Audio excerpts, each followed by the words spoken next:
Magandang umaga mga kakuan. Narito na ang ating latest weather update today morning edition. Midweek na at narito na ang lagay natin panahon ngayong araw nga ng Miyerkules, January 17, 2024. Sa ating latest satellite images, dalawang weather system pa rin na nakakaapekto sa ating bansa. Ang Northeast Monsoon o hanging amihan na siya nakakaapekto sa Luzon at Visayas, habang shear line o ito ho yung banggaan ng mainit at malamig na hangin na siyang nakakaapekto naman partikular na sa may silangang bahagi ng Mindanao. Inaasahan natin malaki pa rin yung tsansa ng mga pag-ulan partikular na dito sa malaking bahagi ng Mindanao, lalong-lalo na yung area ng Caraga at Davao Region, dulot nga nitong shear line na siya nakakaapekto sa bahagi ito ng ating bansa. Sa iba pang panig ng ating kapuluan sa Luzon at Visayas, asahan pa rin natin generally fair weather pero posible pa rin yung mga isolated o pulupulong maihinang pag-ulan sa Luzon at sa Visayas habang maulap na kalangitan ang mararanasan sa malaking bahagi ng Mindanao. Base sa ating pinakahuling mga datos ay wala pa rin tayong namomonitor na anumang low pressure area. Maliit pa rin chance na magkaroon tayo ng bagyo. Posible ho, hanggang weekend nga po ay wala tayong makikitang posibleng mabuong bagyo sa loob at labas ng Philippine Area of Responsibility.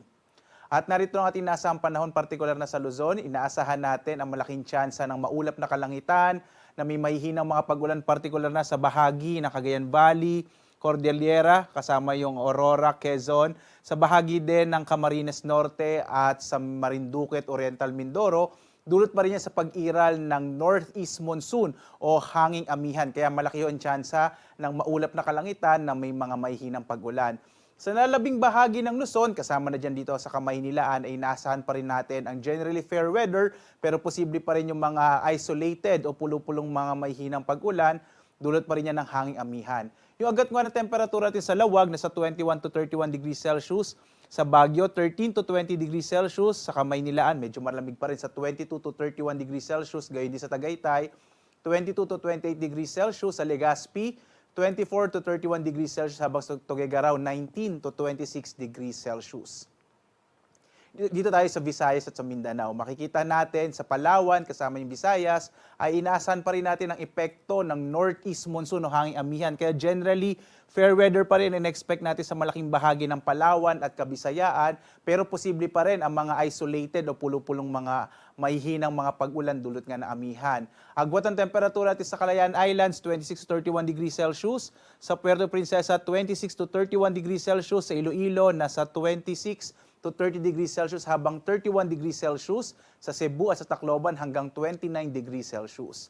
At gaya nga ng binanggit ko kanina, inaasahan pa rin natin ng malaking tsansa ng mga pag-ulan, partikular na sa bahagi ng Mindanao, lalong-lalo na yung bahagi ng Caraga at Davao Region.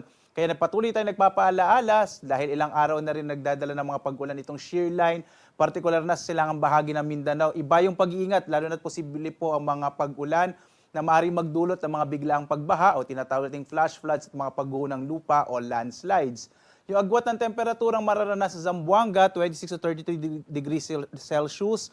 Sa Davao naman, 23 to 29 degrees Celsius, habang sa Cagayan de Oro City, 26 to 29 degrees Celsius. Pero inaasahan naman natin sa mga sunod na araw ay medyo hina na yung epekto ng shear line. Kaya posibleng papagandang panahon na mararanasan sa mga susunod na araw, partikular na sa bahagi ng Mindanao.